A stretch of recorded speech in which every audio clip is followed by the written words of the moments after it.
Hello, everyone. A warm welcome to you all. Thank you for joining our Level Up Webinar Wednesday. I am Audra Mitchell, the VP of Learning and Development at the Massey Group and the GM of the Massey Learning Institute. And it is our pleasure to be here with you today. Our session today, Online Safety for Our Children and How We Can Protect Them in the Digital World, aims to alert you to the many dangers, online dangers, but more importantly, aims to equip you with the information and practices in order to protect our kids and young adults as they navigate this digital world. As we shift to everything digital and spend more of our time, our lives in this digital realm, this invisible landscape is filled with amazing opportunities, no doubt about that. But sadly, is also a place and a space where dangerous cyber criminals lurk. These criminals, pedophiles, hackers, human traffickers, to name a few, can enter our homes digitally without our knowledge of their presence. Therefore, we will also be discussing ways to protect our kids from the increasing online dangers, which our presenter will address. So just a reminder, as we get into our webinar, at the end of the presentation, we will have our Q&A session, and we invite you to post as many questions as possible, as this topic is so relevant to us as parents, as family members, whatever our whether we be teachers, whatever our roles are. All right, so please post your questions so that we can get them answered. Also, please note that this session will be recorded and will be available on the MLI website for future viewing and sharing. And please feel free to drop comments, so you can help us in terms of, what did you find useful? What did you find helpful? What would you like to hear more of? Because this topic is so relevant and so important, not just for us, but for the safety of our future generation. Our presenter today is Mr. Ian John, a technology futurist with specific interest in attempting to systematically explore predictions and possibilities about the future and how they can emerge from the present to impact our peoples, communities, societies, and ultimately our way of life. As CEO of CyberEYE Security Group, his focus is securing the most valued assets of business and organizations from the unrelenting global cyber threats. He has to deal with a constantly evolving landscape of cyber risks, such as ransomware, phishing, data breaches, identity theft, and so much more. He is passionate about protecting and empowering the youths of today and the future leaders of tomorrow through his child online protection program, Crosswalk. So, ladies and gentlemen, it is my pleasure to welcome our presenter, Mr. Ian John. Ian, over to you. And thank you for agreeing to be here with us this morning. Good morning, and thank you, Audra. And can you confirm that you're hearing me clearly? Yes, I am. Great. All right, fantastic. So let's get started and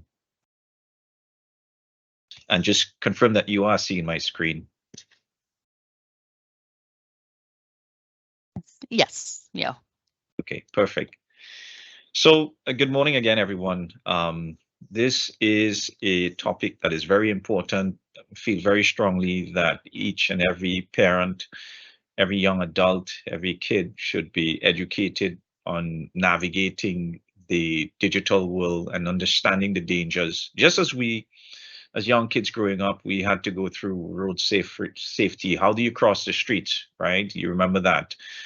Don't talk to strangers. So all of those safety behaviors that would, shared by our parents, our teachers, our custodians of care, those are applicable on the internet, on digital, online.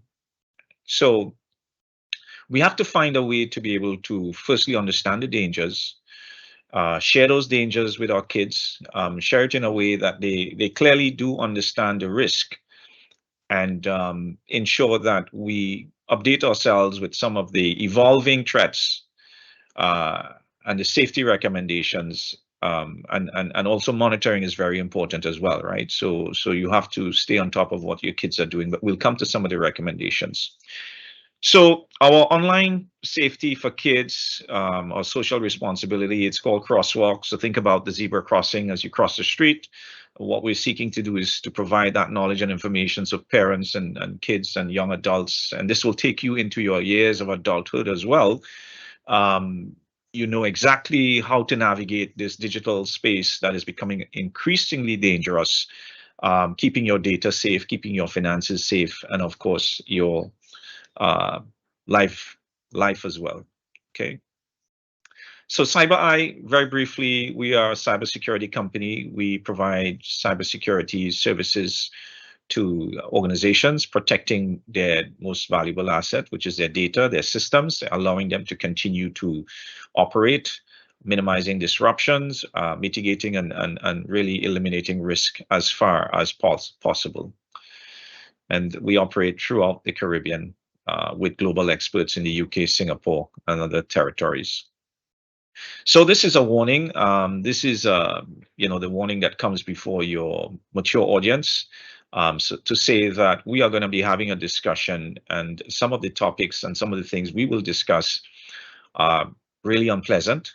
And I just want to just put you on the alert, because everything that we talk about going forward here and is likely crime, criminal. Some of these are serious felonies, and some of these are also, in some countries, the law prescribe is life imprisonment, depending on the seriousness of it. So this is not a light matter. So just be aware. So let's start with a case study. This is a young lady, Alicia. Alicia is roughly, I think she's about 27, 28 years at this time. But Alicia became the first widely reported internet-related child abduction victim. She's actually a UN spokesperson, so we are hoping to have her in the country sometime to be able to share her story. But it's a really harrowing story in terms of what she's been through, but a very brave young lady who's now sharing her story and really equipping parents and kids, young adults, getting them to understand the dangers of the internet. So January 1, New Year's Day 2002, Alicia was kidnapped outside of her home, thinking that she was talking to someone in her age group, not realizing that she was being lured online by an internet predator. And this person was able to gather enough information about her, was able to learn her, was able to um, meet with her, talk with her online, and then was able to kidnap her, right outside her home. Turned out it was a 38-year-old man, and she was captive in his basement. The story is very gory, but a little bit of it here is here to show you the extent of which this predator and this criminal would have gone to be able to capture this young lady, know where she lives, you know, and then take her to his dungeon where he literally sexually assaulted her. And you're reading the details here: chained to the neck, tortured, and all of this by this sicko was being done while it was being live streamed. Threats were being made against her life, and it's almost as if she was going to be killed, and killed on the live stream.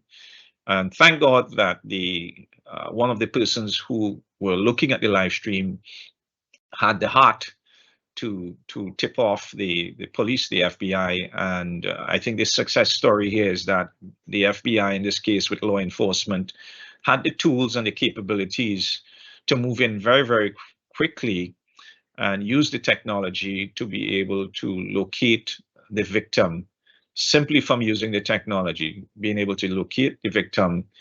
Following all of the digital footprints, law enforcement was able to get to that home in a matter of time and free that young lady, and of course, capture the perpetrator.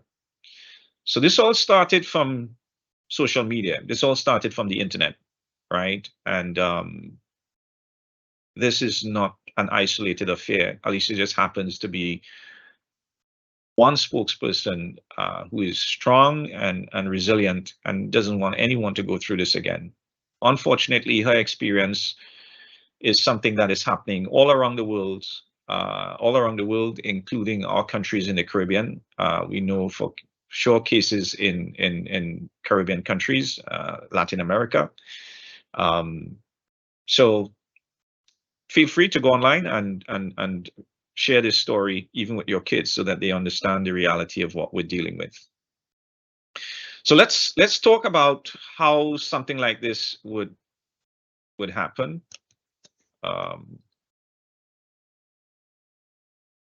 So let's go into some of the stats, right? So here's an interesting stat: 96% of educational apps share children's personal information with third parties without their knowledge or consent. So you really have to understand that sometimes you are thinking that you have leave your kid to a tablet or a laptop and they're using an educational app, and you know, they're safe. And in reality, we're finding out that data is the new gold rush, the new black gold.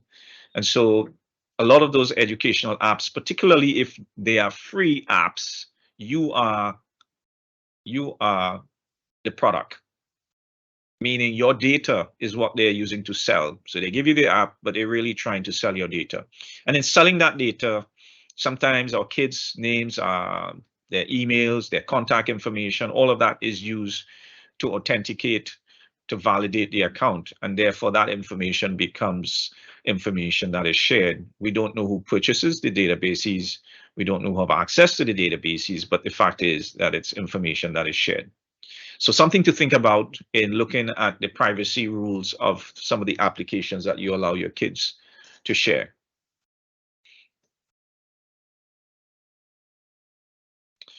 This is a stat in 2020, internet crime against kids increased by 144% compared to 2019.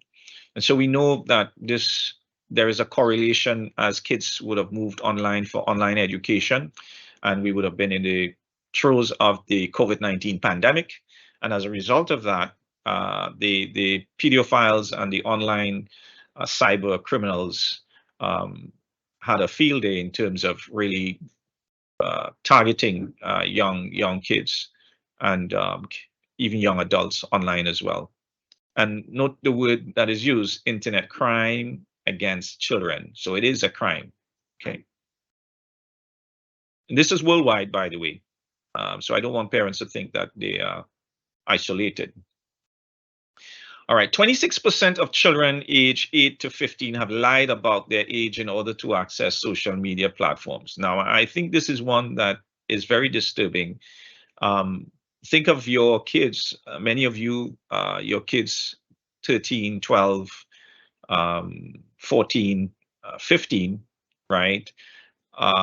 They're on social media, and many of the social media platforms, there's an minimum age limit, right? If you're in Europe, the minimum age limit to to be a user of WhatsApp is 16 years old.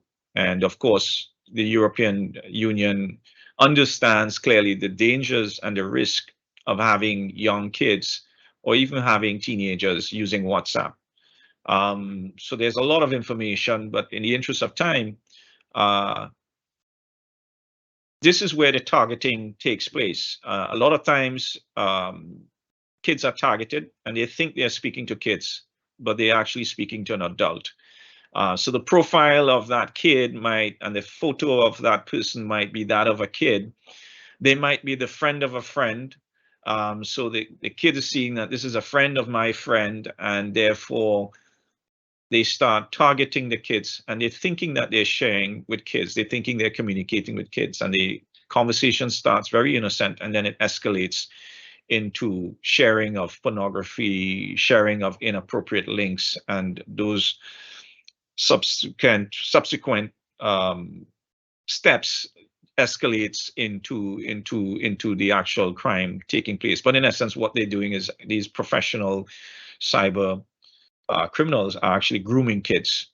So I ask parents to pay particular attention to the social media that your kids are on, and also the users, the viewers, the friends, the contacts, right?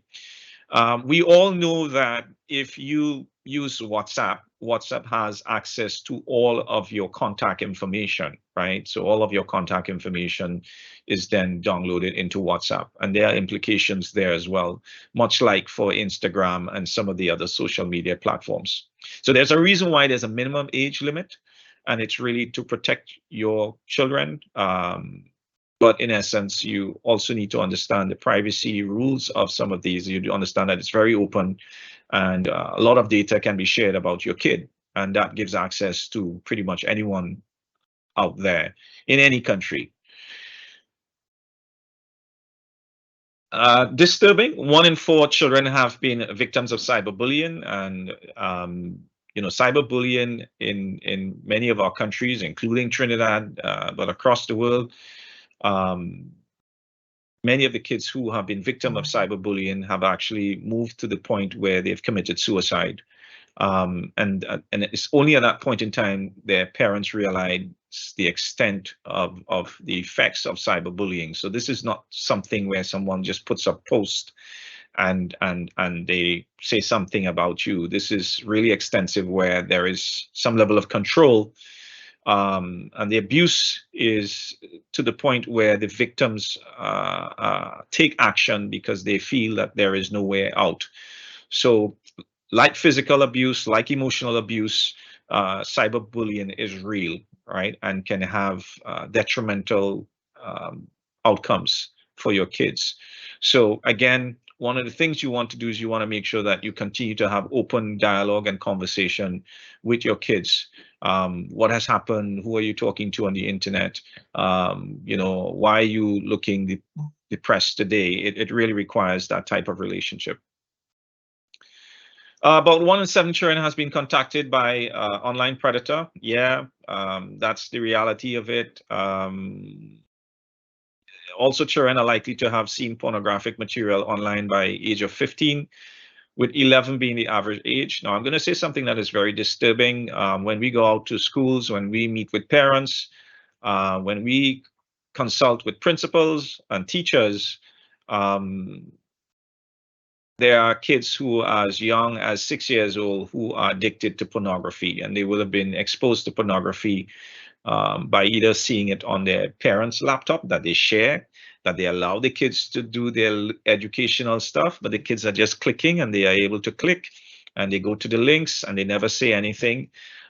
So we do have kids from 6, we've seen 7, 8, 9, all the way up, but it's disturbing to have a prevalent cases of kids that are 6, 7, 8, 9, 10, even 12. It's also disturbing to see those age groups that are addicted to pornography. And psychologically, psychiatrists, psychologists will tell you the impact of porn, even on an adult mind, it begins to alter the mind. And there is a insatiable appetite for more intense more extreme type porns. And by the way, some of those kids were not just addicted to regular, what we call regular porn or soft porn. They had already graduated to hard porn. If you know anything about how the internet works, it's just going to continue to push information and push associated data to you. So think about a 9-year-old who is starting off looking at regular porn, and then all of the other categories of porn is being shared to see what interests. And so just out of exploring, intrigue, right? So this is a very serious issue. This is global. Do not think that this is isolated just to the US. No, we're seeing it in the Caribbean. It is a serious issue. It's in Latin America, it's in Central America, it's in Asia, it's in Africa. This is a global issue, particularly as we spend more time online and as we get into all of these online tools and free tools that are made available. So prevalence of online sexual offenses against kids, just look at online solicitation. That's big because, as I say, they come in, the predators come in, and the profile is that I'm a 10-year-old, I'm the same age as you, and they're really trying to solicit. And you think you're talking to a 10-year-old your age, and then they're asking you, can you share me with a video or photo of your personal private parts? Can you share me your picture? Can I have your number? And it begins to escalate, and that's how they're able to track down, locate. And we know that human trafficking is very prevalent in all of our countries, right? As a matter of fact, human trafficking for sex, slavery, sex workers, and also extortion, sextortion, pretty prevalent. The UN has stated that we now have more persons in slavery now. The word slavery than we did actually in the time of the slave trade, right? So that's a startling fact as well.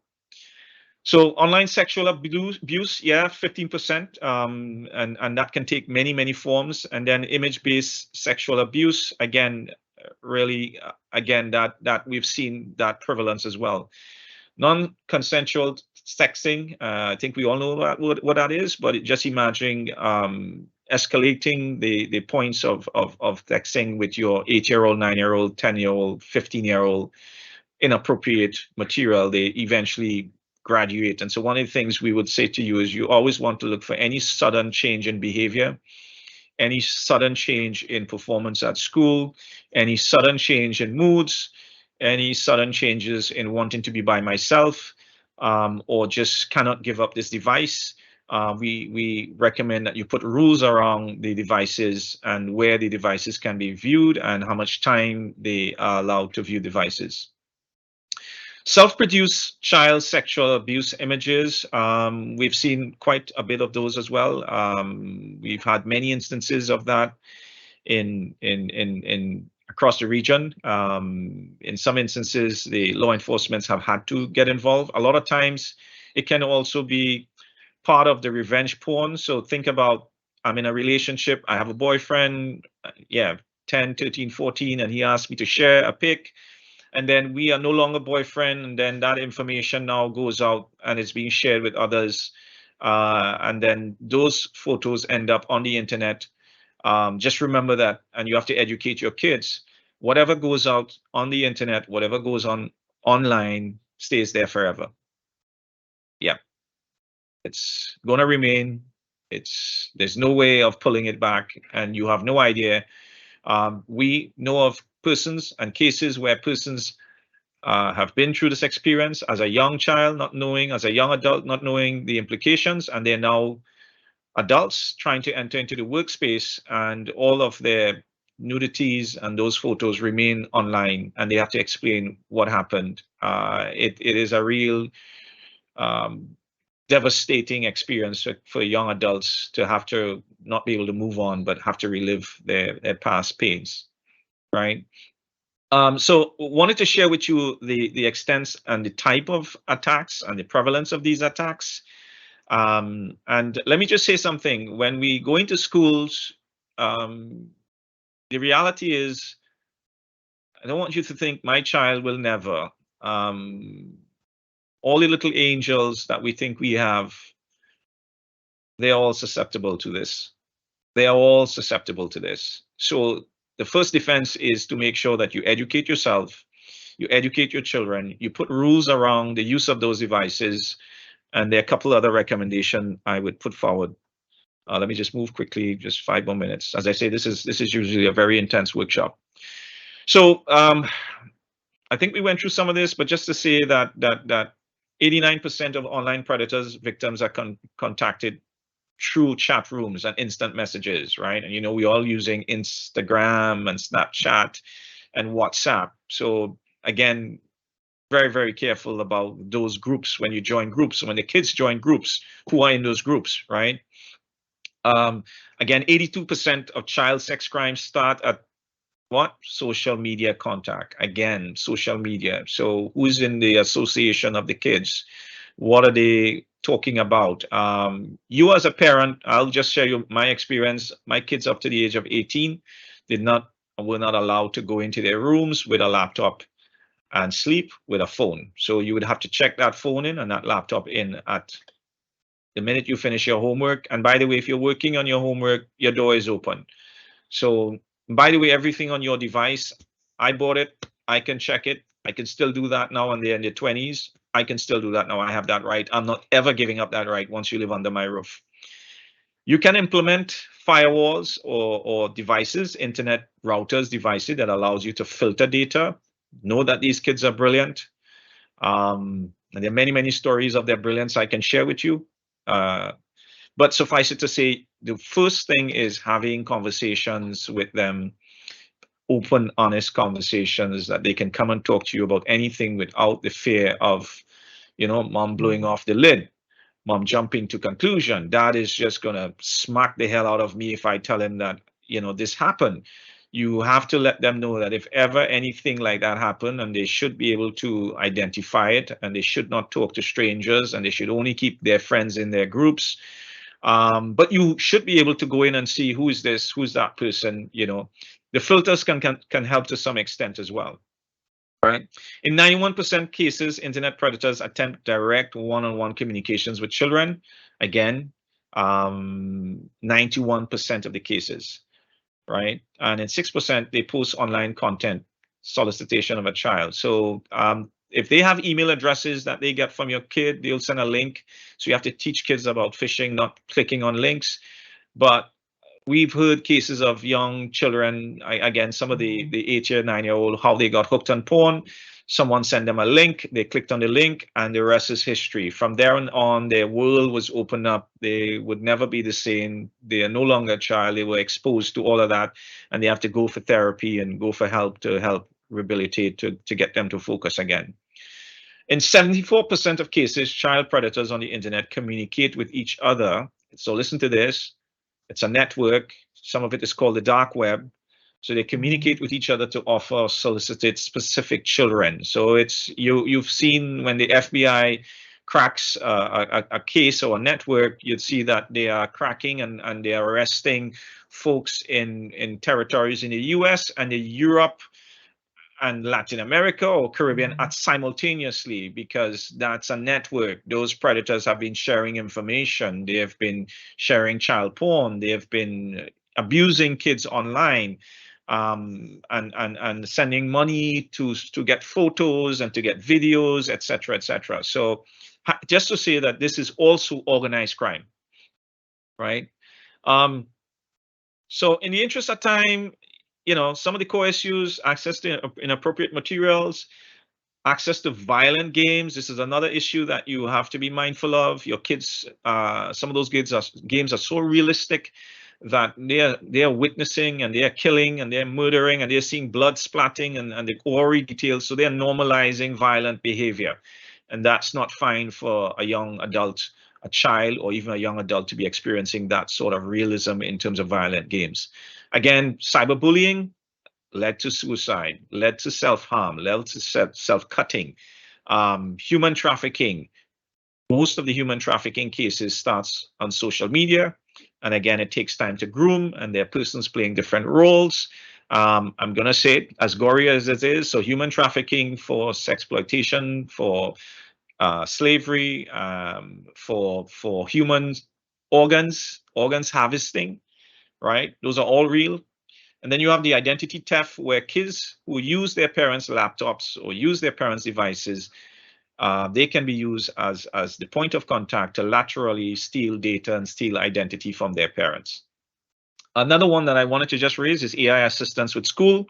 Beautiful tool, but you don't want your kid anywhere around AI, because it's just going to stunt their ability to be creative and to learn and to problem solve. And this is a real problem that we're seeing globally, where kids are just using AI to get the answer to all of their assignments and their homework.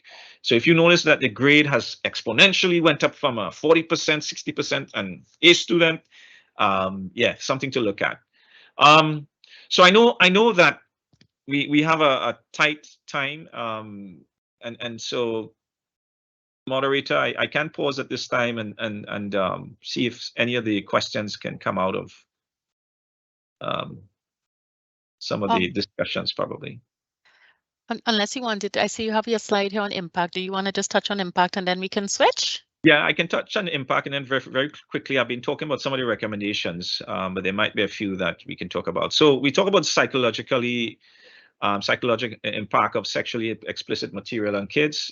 This is serious. As I mentioned, there are kids who've had to be removed from school because they've come to school and they're acting out what they have seen on the internet, looking at the explicit material. And then there's the mental health, the violent games, the associated addiction with pornography, and even the addiction of the device and the content of the device.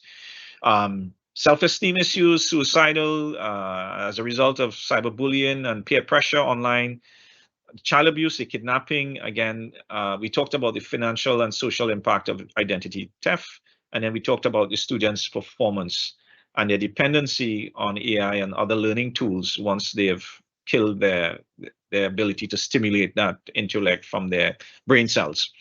So I wouldn't go into the technology part of it, but one of the recommendations I would put here is parents, please regularly update your security updates on your devices, security, passwords, your filters. Go in and look at the history to see what your kid has been looking at. Make sure your passwords are 13 to 15 characters, including a lowercase, uppercase number, and special characters. That really protects you. And change your passwords regularly. For some of you, don't give your kids your password. Log on the device if they have to use the device, and then take charge of it. These are really technical, but the one I want to point out here is phishing. Knowing and training your kids not to open links from strangers, not to talk to strangers unless it's a friend in school. Know also that sometimes these perpetrators are the bigger brother of a friend, the bigger cousin of a friend, the daddy of a friend, the uncle of a friend, right? So just know that you don't know who is the pedophile or the cyber criminal in this case, because they hide under the cloak of a professional, of a family member. So just wanted to say that it's not all the boogeymen out there. They are sometimes very close to you and you're not aware. Much like abuse, right? So we've talked about some of these. The one that I wanted to say is really the time management and taking ownership of the device, the time, putting rules around that, and setting those rules very early on with young kids, so they know that they don't have a device for 24 hours. They don't sleep with a device. They don't go to sleep with their bed, go to bed with their phone at the side of the bed. No, check that phone in, check that laptop in, or if you have the ability on the internet to turn off the internet service without turning off your internet service, that's also a measure that we recommend. So these are some tools, and we'll get these available. So YouTube for kids, don't let your kids, small kids, go onto YouTube. There's smart screen filters, there's OpenDNS, there's Family Shield. These are all things that you can do to educate yourself. And then CyberEYE, we're there. So if you want to, if there's a problem and you need some help, depending on it, we also get law enforcement involved. Crosswork at cybereyecaribbean.com, and it doesn't matter which part of the world that you're in. This is an initiative that we are doing throughout the region, right? And that's it. So condensed, but usually hour and a half, 3-hour workshop. Thank you so very much, Ian. Just looking at these statistics, really, really troubling, right? So that's why this information that you're sharing is so vital to ensuring that we really keep our children safe take nothing or no one for granted, certainly is the message there. So thank you so much for that. And certainly, we will have more workshops, longer workshops, because, this is such an important topic in this day and age. So at this time, I'm going to hand you over to Rennie Barnett, Miss Rennie Barnett, and Rennie will be moderating our Q&A segment. And again, we want to encourage you, please post your questions. Any question is an important question because it helps all of us to learn and understand. Rennie? Thanks so much, Audra. Good morning, everybody. Good morning, Rennie. Morning. Hi, Ian. Good morning. All right, so our first question this morning. What would you recommend, Ian, to a parent choosing an education app to ensure that they're taking all the precautions and that their info is not being shared? You had mentioned privacy rules, so what should we look for in these rules? Yeah, so as I say, one of the first things to look at is if that educational app is free, then you're the product. Okay, so just know that we use Google and Google is free, and all of the other search engines that we use, those are free, and nothing is free, right? Nothing in life is free. So what happens in that case is your data from Google, all of your sentiments, your behaviors, those are being analyzed and they are being sold, right? And they're being sold to other marketers and entities who are looking to promote their product and looking to sell. So that's why you get all of those ads popping up while you are looking at your videos and you're wondering, well, I just had a conversation about chocolate and I'm now seeing an ad for chocolate, right? It's because there is also listening technology on some of those applications as well. So what I would recommend for parents is if you can pay for apps and know that these apps will allow you to have control over the data and the data privacy and the cookies and the cookie sharing, you're then you're paying for the premium service. If you must accept the free service, then I would recommend that the information that you're using to register the app, that you create some sort of pseudo information, you create a separate email that is not your main email, and you take control of the registration. And you don't put legitimate information on that because it's going to be shared, right? It is going to be shared, no doubt about it. So that's one. And then two, look at its type of privacy, and this is where it gets dicey. Nobody wants to do that. There's so many apps. When you look at the privacy rules, it's all legal jargon. If you could understand it, good luck. But in essence, I still think that parents should understand and they should demand, okay, where is this data? How is it being shared? Who has access to it? If you can't answer those questions, then recommendation is that you create the pseudo ID and you create the dummy emails and you use that to register yourself and not register your kids on these applications. All right, great point there. Thank you so much. I'm just going to mention it here for everybody. Imran Mohammed had asked if the presentation will be recorded and available after the live event. So I'm just going to repeat for everybody that yes, the recording will be posted on our YouTube page as well as our website, so you can look up for it. We have an anonymous person saying this is such a useful workshop. Thanks, Team MLI. Thank you so much for that comment. All right, moving along nicely. This person is asking if you can show the slide again with the recommendations for what to do. Yeah, so just confirm that you are seeing my screen. Yes. Okay. Yeah. Yeah. So one of the tips on AI is really don't allow your kids to use ChatGPT. Make sure it's not on their phones. Make sure it's not on their laptop. And this really is looking at what universities around the world and school tertiary institutions around the world, what they're doing. They're realizing that this is a real challenge. So they're changing to some of the old way of teaching again, right? Classroom led and open book. And so you have to do the same at home because this can really shift the mindset and the thinking and really dumb down your kids, right? This one is the key. I want to tell you of all the recommendation, limiting time online and having alternative activities. And you do that from young so that the kids they're being groomed from young to know that the device has its place, but I still need to go outside. I still need to pick a fruit. I still need to run, walk, and be balanced, right? And again, set your boundaries around the times and the access to the device. It's the most powerful safety tip in your arsenal.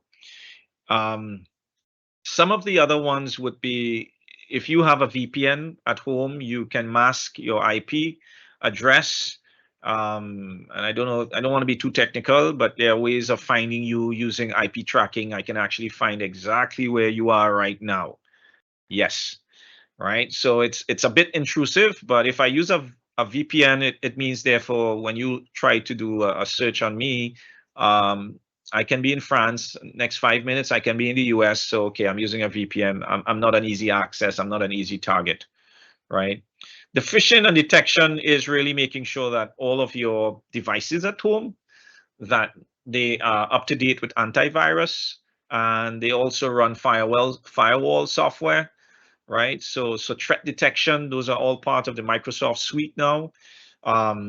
But in essence, what they will do is block malicious type emails, block malicious type attacks, and also even tell you how many times persons were trying to find out information about you.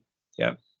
The biometric authentication is also a good one for those of you who let your kids use the tablets or the phone, etc. Kids are resilient. Like I say, they'll find your password. They'll eventually look over your shoulder. And so the biometric is foolproof in terms of not ensuring that your password is not shared. Multi-factor authentication, again, these are for specific apps.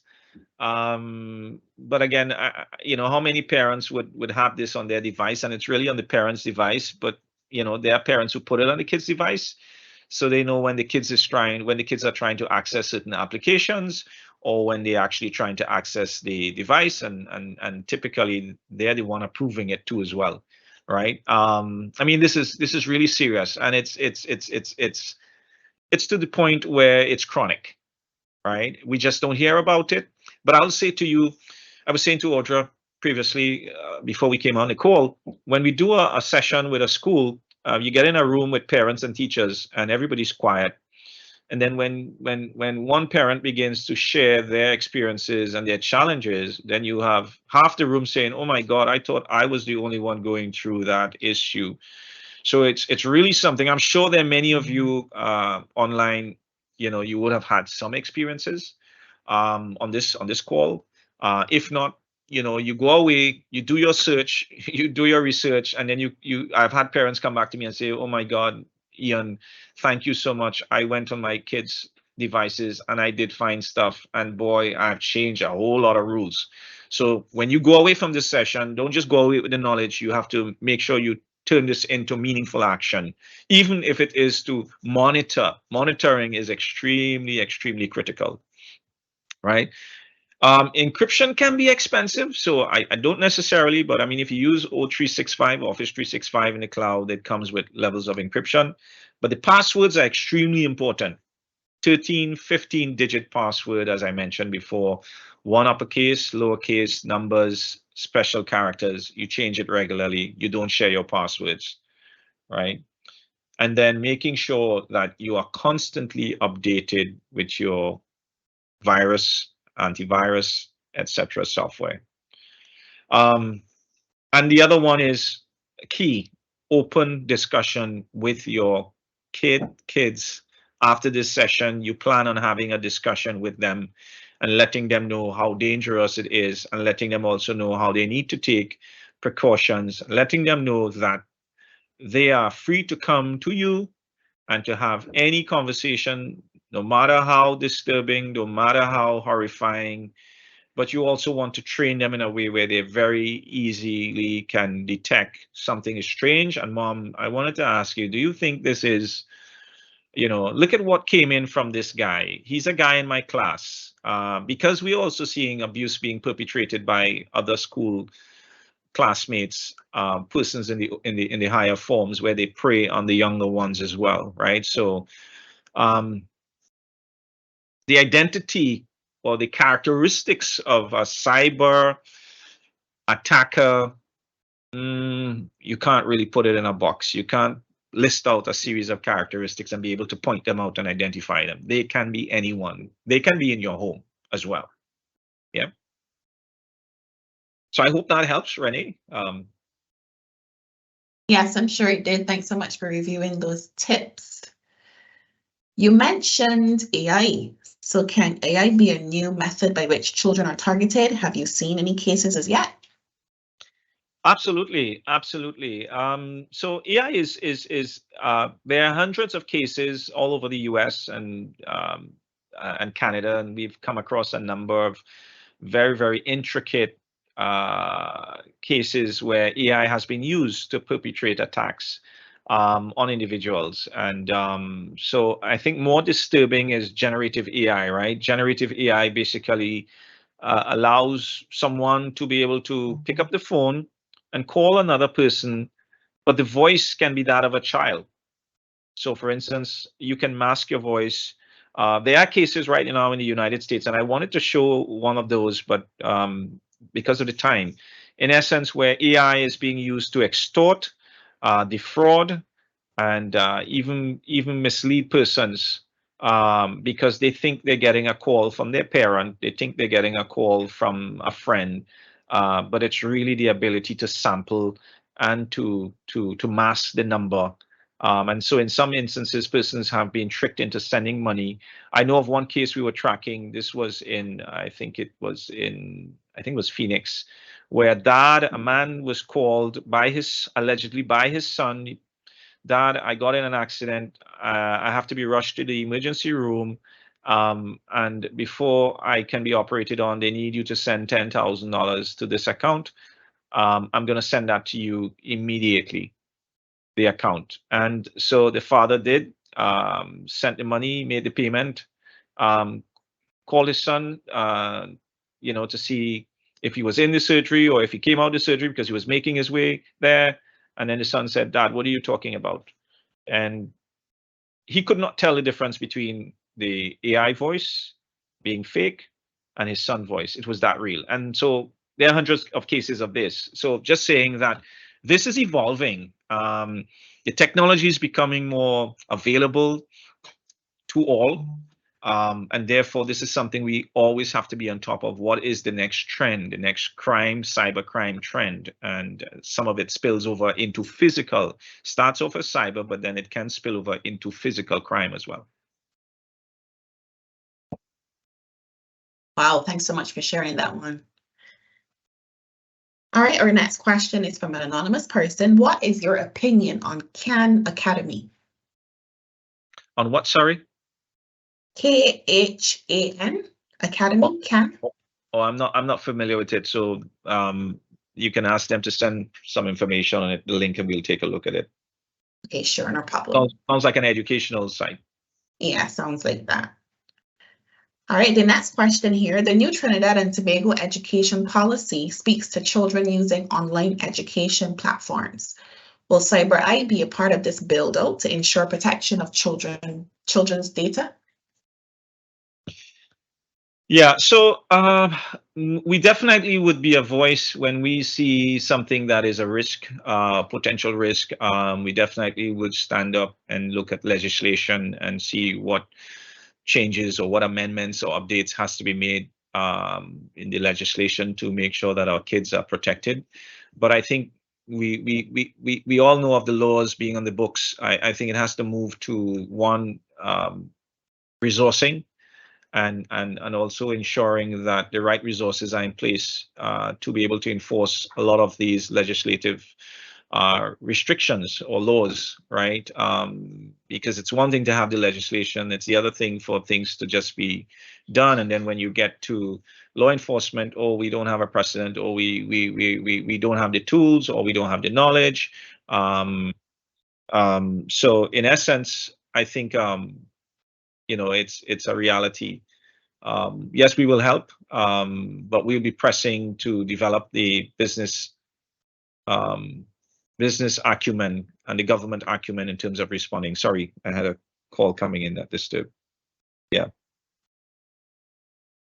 So Renee, I'm seeing the Khan Academy, and we can do some work on it and come back. We can look at the privacy laws. We can look at the security aspects of it, and we can come back. Yeah, we can revert. Okay, great. Thanks so much. All right, our next question here from an anonymous person again. Given that digital is the world in which we live, how far off are we from having child online safety as a part of the curriculum rather than an extra? Yeah, that's an excellent question. And I know that I know that in the Caribbean, many of the countries are looking at, and they've already started launching similar initiatives to what we have launched. It should be part of the curriculum because everything is digital.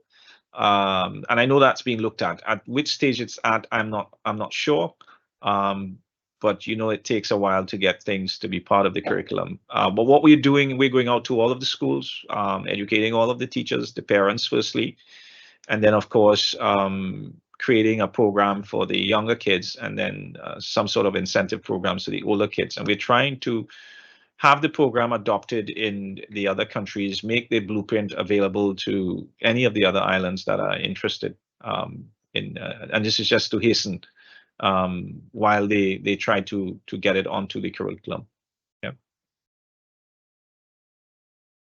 I like the fact that I just like the fact that everybody's anonymous on this chat. We have another anonymous one here. Oh my gosh. Would you say that the YouTube platform is one where kids can be targeted? Yes. I mean, any of the platforms, any of the social media platforms, they can be targeted. I recommend that if you have kids up to the age of 12, even beyond that, you sign them up for YouTube Kids, and that ensures that content that comes to them for that age group. And you can actually, there's a lot of parental controls within the account where you can limit the type of content or the actual type of content. You can bar and block certain types of content as well, because even within there, you still have persons who are pushing certain agendas or sending out certain contents as well, right? So yes, YouTube is, especially if they log into YouTube, and whilst they may not get totally explicit information, just know that a lot of data is being harvested on YouTube as well. A lot of data is being harvested. Yeah.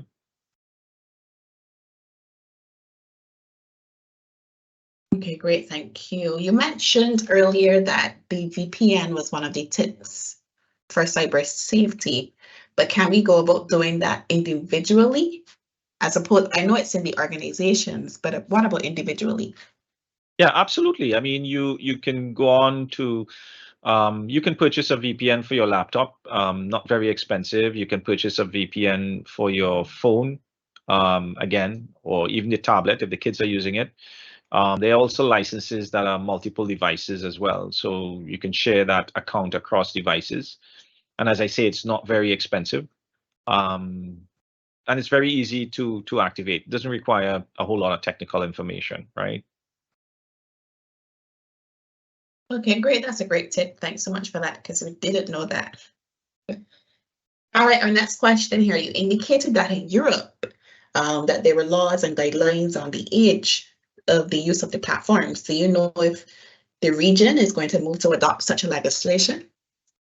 No, I honestly don't, but it is a recommendation. I mean, certainly, you know, each country by country should, you know, actually have a minimum age limit. That doesn't stop kids from lying. I think I showed one of these. There's no way of verifying the age of someone setting up, because you have to say I am this age, and yeah, I agree to all of the terms and conditions, but there is no age verification.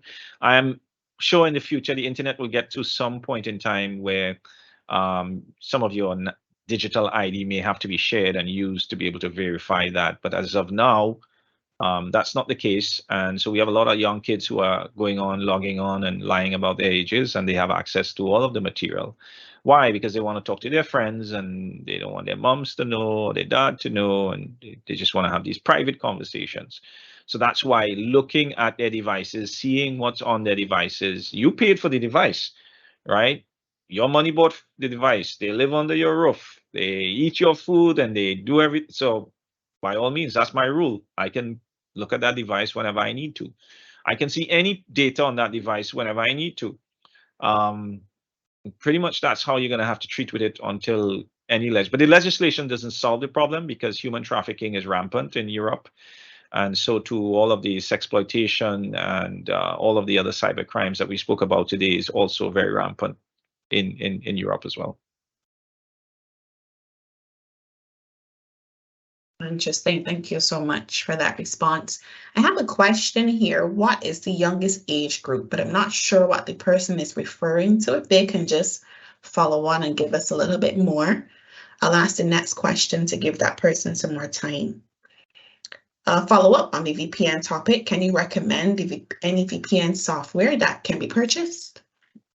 Yeah, I mean, we typically there are a whole suite of different VPN software, and it all depends on your devices. It also depends on your budget as well, right? So I would advise that you go on, you do a research, do your own research, and you can see what are some of the top VPN apps available, and then you'll see some of the plans that are available. And when choosing a VPN, choose one from a reputable organization, right? So you know those reputable organizations, right? The big brands, you know, don't just choose the cheapest, right? Because one of the things you have to be careful about is also applications that are used for harvesting data and information. So you put all your trusted information on this because you think it's trusted information, but really and truly they're using the application as a, you know, as a guise to be able to harvest your data and have access to what you do, where you go, what you say. Yeah. Alrighty, thanks so much for sharing that. We are running out of time, but I'll just let you close with this last question in case someone missed it. What signs should I be aware of which might show that my child or adolescent is in danger online? Yeah, I mentioned a couple signs that when we talk to parents, teachers, the psychiatrists, psychologists, and sometimes they all have to get involved. And one of the key ones would be dramatic change in mood. So a child that would be normally outgoing and all of a sudden they're withdrawn. They're not speaking as much.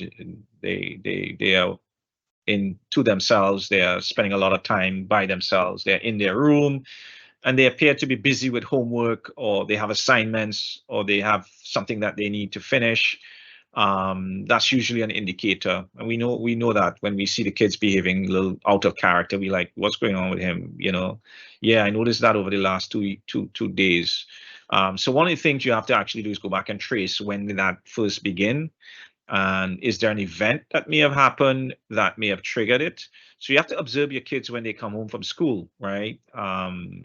You watch them getting to the car. You really have to be observant for the little ones. For the older ones, they can be real crafty, smile, give you the fake smile, hi, and then they go in their rooms. And so you have to understand and know your child, right? The other thing is appetite. You notice a child that is not eating, their meals are untouched. They don't have. That's usually an indicator as well that something is wrong. And then there is the unique converse to that, where some kids just binge eat when they're stressed, like some of us adults, right? So they're just out of character. So you're really looking for a kid that is out of character. You're also looking for kids that are disassociating from others who they have been very close with. You know, they used to talk to this person every single day, and then they're no longer talking to that person. That's a red flag. A new person who's just arrived on the scene, a new boyfriend, a new friend, or a new name popping up, and then behaviors have changed as well. So what did that new influence bring? So those are some of the things that we've seen. And then in performance in school, you notice something, and we've had these conversations with teachers and students. So you notice a changed behavior. You need to have a conversation with the teacher about, we've noticed a changed behavior. The teacher will say, and this was a real example we had, the teacher will say, okay, we'll observe and we'll come back to you and let you know if there's anything in school that is strange. Yes, there was stuff that was strange, right? This girl was leaving school very early, saying that she's going for lessons, but she really wasn't going for lessons. She was going to meet a guy, a much older guy from a different college, right? So they would go meet, and she would come back and wait for the parent. So that sort of cooperation and cooperation and collaboration between teacher, parent, caregiver is also important. And just remember, your angel sometimes can be the perpetrator of cyberbullying. And we've seen the sweet little angels being hauled before the principal. And we've heard the stories of the sweet little angels. My child, no, he is an angel. She's an angel. Well, turns out, under the right conditions, they can also be the persons dishing out abuse, requesting photos, sharing photos. That's the reality of it. That's why the conversations and the hard conversations are important. And that's why I urge all the parents on this call. Unfortunately, we should have had the entire Massey staff shut down the organization today, but it's so important. You see these stats, right? 1 in 4. It's really uncanny. Multiple persons on this calls, if you are not aware, something like this is happening. And the key question is, you need to be aware. How do you find out? Start with the research. Start being observant. Never let your guard down. Educate yourself. Continue to monitor, implement the recommendations, and stay on top of it. Stay in control. Yeah. Back to you, Renee. Great. Thank you so much, Ian. We are actually out of time. I will hand you back over to Audra now. Thank you so much. Thank you. Thank you. Thank you, firstly, Renee, as usual, doing such an excellent job moderating. And Ian, on behalf of all of us here, we really want to thank you for creating this awareness, but not just the awareness, also empowering and equipping us through all the information you provided today. And it is clear that to do nothing is not an answer, right? So now that we are aware, now that we have to be more alert, and as you said, look out for those cues and pay attention. So, ladies and gents, we've come to the end of our webinar. I mean, we were having so much fun, the time flew, which means we certainly will have to invite Ian back and other members of the team, his team, as we continue this journey of educating and informing. We want to thank you all for joining us today, not only for your valuable contributions, but for your questions as well, some very powerful questions. So remember to look out for upcoming programs, which would include programs such as Listen Like a Leader, Emotional Intelligence, Customer Service Excellence, Expectations of a Massey Leader, IR training, industrial relations training for managers, performance management, and so much more. I could go on and on. Remember to check out our website for our offerings, www.masseylearninginstitute.com. So until next time, remember, keep safe and to keep leveling up. Bye for now. Please enjoy the rest of your day.